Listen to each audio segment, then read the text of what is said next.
My name is Jason, and this is Just Watches. Alright, today we have a watch from Devo Watches that was lent into the channel for review. This is the Art Devo. So before we begin, if you're enjoying the content of this channel, I invite you to subscribe, and if you like the contents of this individual video, please give it a thumbs up. Thank you so much. So price and availability. At the time of this recording, this watch is available on the Devo Watches website in two colorways for the price of $235. So starting with the case, it's a 38 millimeters in diameter.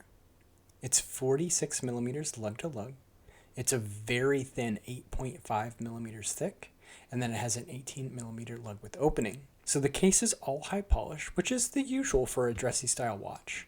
And then I love the shape of the lugs, and they do slightly turn down, which helps this watch conform to your wrist. I love how slim this watch is, and it's great that they're taking advantage of the fact that it's using a quartz movement to be this slim. Finally, the case finishing is consistent throughout.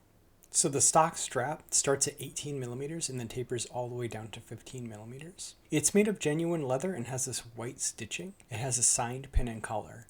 It's a bit tough and will likely require some breaking in, but it does feature quick release pins, which is always nice to see. I could find myself switching this strap out for a Barton quick release leather strap, and in fact I'll show you this watch on one of those later in the video. The screw-in case back is going to help with the 100 meters of water resistance. It is all high polish, so it's going to pick up scratches quite easily, but that isn't too much of an issue as no one will ever see the back of this watch. Devo is signed on the back here, and then we have some information around the edges. So this watch is powered by the Swiss-made Ronda 1014 quartz. This is a small seconds quartz movement with a battery life of 25 to 40 months and a stated accuracy of -10 to +20 seconds per month. The 5 millimeter push-pull crown has an intriguing shape and even has a small pearl right there in the tip. This is an interesting detail, and I love the vintage charm of this crown. It is on the smaller side, but since this is a quartz watch, you'll rarely be using the crown to set the time. The flat sapphire crystal is just proud of the bezel and has a slight facet at the edge. I'm really glad you're getting a sapphire crystal on this watch, and I'll speak more on that later. So if you haven't noticed, the dial is the star of the show here. Starting at the edge of the dial, you are greeted by this beautiful seafoam green. Then you have a full railroad track around the edge for each of the individual minutes. Moving in from there, you have sectors for hours with Arabic numerals for the even position, sans the 6, and then the edge of each sector for the odd positions. Devo resides at 12, and this is the only text on the dial, which helps preserve the very clean aesthetic of this watch. At 6, you have the small subseconds. I love small seconds on dressier pieces, especially quartz ones, since secondhand registration is a major pet peeve of mine. And while the registration of the subseconds isn't perfect, it's way too small for me to notice. The small seconds also gives the watch more vintage charm.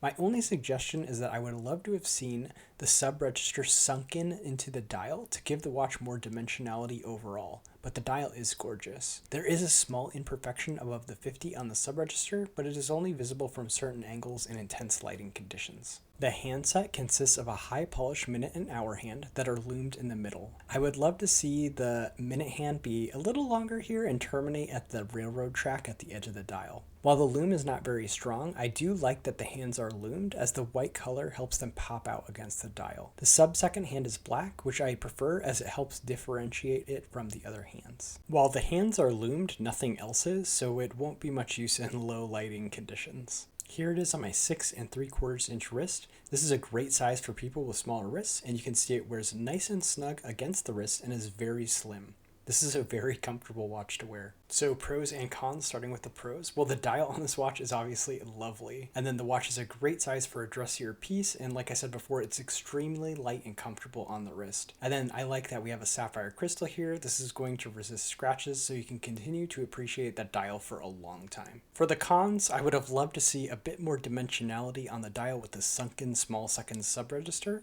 I'd also like to see the minute hand a bit longer and reaching all the way out to that railroad track. Then finally, the stock leather strap is just okay, but I think you might end up replacing it. So is this watch worth the money? Well, this watch really reminds me of Dan Henry's lineup, which also features many vintage-inspired quartz models. Now granted, many of them are chronographs, but they mostly run closer to $300 and not all of them have sapphire crystals. I think their straps are a bit better, so they have an edge there, but I would much rather have a watch with a sapphire crystal and a strap that I want to replace, as a crystal is much harder to replace than a strap. This watch also reminds me of the mechanical Vario Empire, which runs about $360 $168, and those also feature sapphire crystals. So based on these two comparable watch companies and considering this is a quartz watch, I would say this watch is competitively priced. As a personal aside, the second my wife laid eyes on this watch, she indicated that I should immediately purchase it for her. So in this case, this watch has the added bonus of my wife's seal of approval. So there you guys have it, the Art Devo from Devo Watches. What do you think about this watch? Leave me a comment in the comment section below.